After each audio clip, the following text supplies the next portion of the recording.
नमस्कार. नंदगड होबळीतील सर्व 36 गावांच्या वतीने वसुधैव कुटुंबकम संपूर्ण जग हे एक कुटुंब आहे या पवित्र भावनेतून विराट हिंदू संमेलन आयोजित करण्यात आले आहे.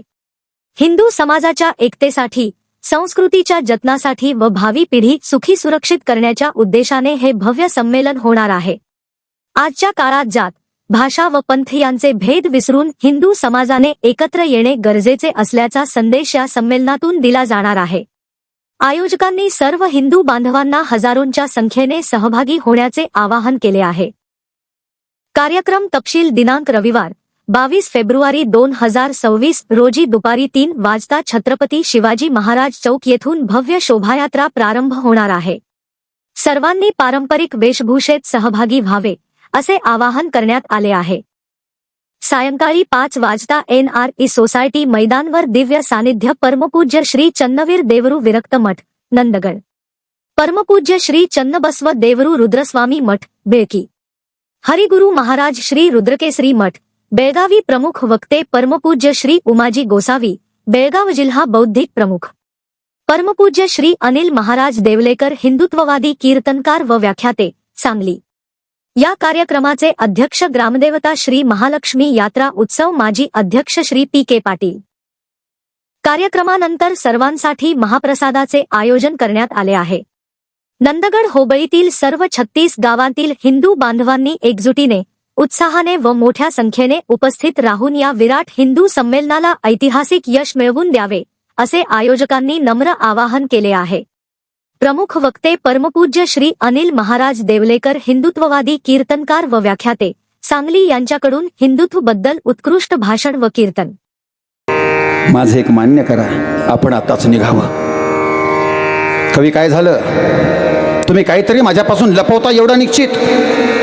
पहिली वेळ अशी असेल की तुम्ही माझ्या पायात चबळून बसलाय, तुम्ही माझे पाय दाबताय, मला उठवण्याचा प्रयत्न करताय, मला आता चल म्हणताय. याच्या पाठीमागं काय काय काय समजावं का आम्ही? आणि कवी कलशांचा शब्द फुटून गेला, राजा आम्ही सापडलो चैल आता.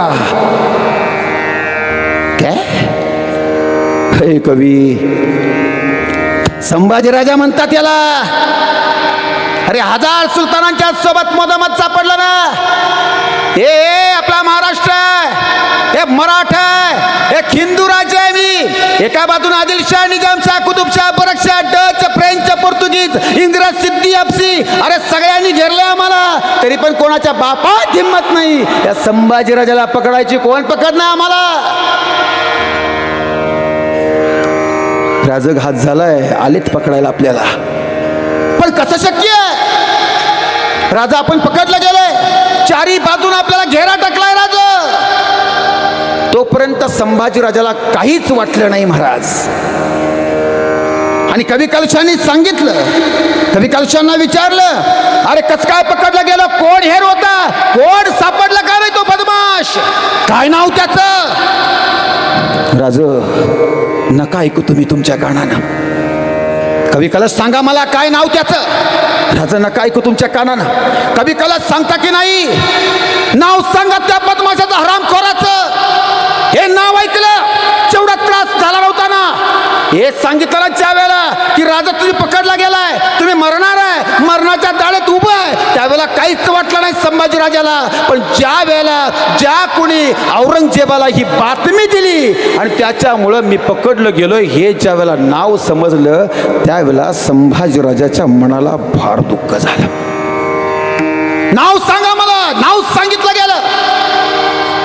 राजा दुसरा कोणच नाही, तुमचा सक्का मेहुणा कणोजी शिर्के आहे.